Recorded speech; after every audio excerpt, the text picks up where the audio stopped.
Hi. Hello guys, welcome back to my channel. If you're brand new here, my name is Nikki and this is my book nook. Y'all, today we're talking about My Killer Vacation by Tessa Bailey, the newest release by the queen of super cute, super adorable covers that are also so very deceiving because the contents are far too spicy for our own good. Anyone that doesn't know Tessa Bailey would totally just like walk through the bookstore and see one of her books and be like, oh my god, so cute, so wholesome, I love the colors, this will be adorable on my shelf. They open it and they're like, oh my god. She's great at it and we love her for it, and this is her newest summer release. I've been looking forward to this book all year. Ever since she first talked about it, I knew it was going to be on my TBR. It went through a couple of cover variations. There was some weird drama behind that. If you're interested, look into it. I won't go on about it here because it was so very silly, and honestly, kind of glad it happened though, because the new cover is a million times better. So beautiful. Love the colors, love the illustration. So cute. So yeah, I really liked it. I thought it was super cute. It was a super short, fun, easy read, and I just want to talk to you guys about it. So as always, I'm going to give you my little spoiler-free sort of synopsis, and then yeah, we'll finish with some final thoughts. So let's get into it. So this story follows a girl named Taylor. She is a second grade teacher, and you can tell the story is supposed to kind of be set right after COVID sort of happened, because it's mentioned that, you know, she's been working online for the past few years, like teaching Zoom classes, and it's just been a really hard time for her. And over these last few years, she saved up a lot of money because she wants to take her brother on this vacation. So now is the time. They are finally in Cape Cod, this small little beach town, and they are staying in this Airbnb for a week, and she just wants to unplug and relax and spend some time with her brother and just get away from it all. So they show up to Cape Cod, they show up to their Airbnb, and right away when they walk in, like, something just seems off. The vibes are not immaculate. Like, she can just tell, like, some things seem out of place. It's just a little fishy. And basically, long story short, in the first few pages of this book, Taylor walks in on what appears to be a dead body. She doesn't know what happened, but there is a man and he is shot, and he's in her Airbnb, and he is the owner of her Airbnb. And the police show up, and you know, you would think she would freak out. You would think this would really freak her out, and Taylor herself thinks that this should freak her out, but something about this scene just doesn't add up to her. And because she's a second grade teacher, she has a very honest job and she does a very good job at it, but she just has never done anything that she feels like is super like brave. Like, she's always really looked up to her parents because they have like a really interesting career where they have to be brave and like go on these adventures and do crazy things, and like that's just not her lifestyle. And I don't know, something about this whole situation just seems off to her, and the cops kind of want to write it off really quickly, but she just doesn't think it's that simple. And she's a big podcast listener. She really likes true crime stuff, and she just feels that, I don't know, something in her tells her that she needs to help like investigate this case and figure it out, because the math ain't mathin'. I don't know, she wants to get involved. Even though it's her vacation, she's like, I'm setting my mind to this, I need to know what happened here. And so Taylor is kind of like conducting her own little investigation, where she ends up crossing paths with this man named Miles.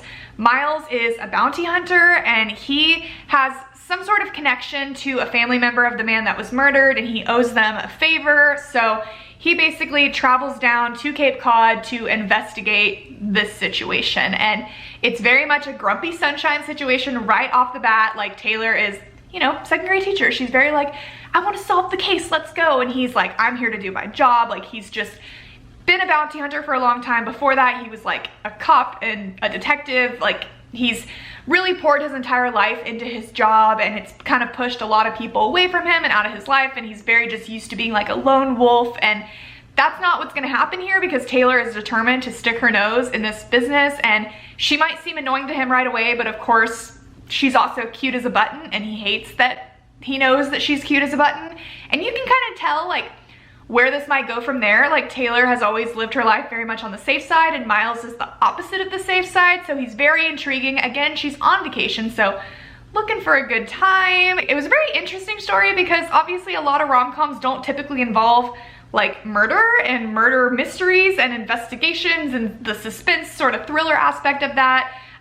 So you got that, and it was very different and interesting. Definitely like the murder mystery, like it was a big part of the story, but it wasn't like, I wouldn't say it was the main focus of the story. It's very much like a character driven story. Like, I feel like all of Tessa Bailey's books are, and it was the perfect combination of like cute summer vibes with a little extra added action, a whole lot of spice. Like, you get into the spice very quickly. She doesn't leave you waiting here. I mean, it is a bit of a slow burn for sure. She doesn't give you the whole cake at once, if that's the term, but also had, you know, like moral issues to it, right? There's always the story of like the guy and the girl that have, you know, they have things that have kept them from love, right? The guy that's grumpy and has, you know, just been so involved with work this whole time that he can't let anybody else in. And then the girl that also has been so involved in her work, but her main issue is that she just is so focused on making sure everyone else is taken care of that she never stops to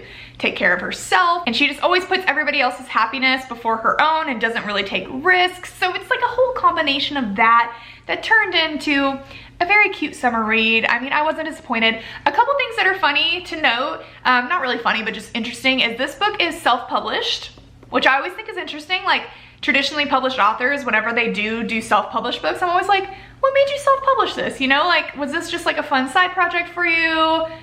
I just think it's interesting. Like, I love self-published books, literally no tea, no shade. I just thought it was interesting that this was self-published. Also, one thing I noticed is every other Tessa Bailey book I have ever read is written in third person, which I don't typically like, but I think Tessa Bailey does a good job of the third person because she still does like multiple points of view, and even though it is in third person, it feels like you're seeing it from their perspective. So usually after like a handful of pages, I can get used to it. This story was completely first person point of view. It is dual point of view, so we do get some of Taylor's thoughts, we do get some of Miles' thoughts. You get to see what they're thinking, their different dilemmas, all of that. We love that. Tessa Bailey kills the dual point of view. So I loved it. I don't know if this was like a test run of her trying the first person. I don't know why she like hasn't done first person up until now and what made her do it for this story. I don't know, but I'm hoping it was a trial run because I think she did a really good job of it, and I hope she continues to do it because I just think first person, it's just nice. It's nice to like kind of self-insert yourself into the story. Like when I read it first person, for me, it's just easier to comprehend the emotions and stuff, but I don't know. It's not that deep. Just something I thought I would mention, but yeah, that's my thoughts. That's what I have to say. If you guys have read My Killer Vacation, I would love to hear your thoughts down below. Definitely, if you're looking for some more summer reads and you knocked this one out, It Happened One Summer and Hook, Line, and Sinker by Tessa Bailey, those are incredible. I will say, like, this compared to that, it doesn't compare, but I also don't think it's meant to compare. Like, I think this was definitely just like supposed to be a fun little easy read again, where these like are also fun and cute, but have like just way more depth to them and like way more depth to the characters and way more of like a story arc. And it just, these are everything to me. They're so beautiful. This was just really fun and cute and spicy, and yeah, good time, not disappointing in any way. But yeah, that is it for me today. Thank you guys so much for watching, and I will talk to you very soon.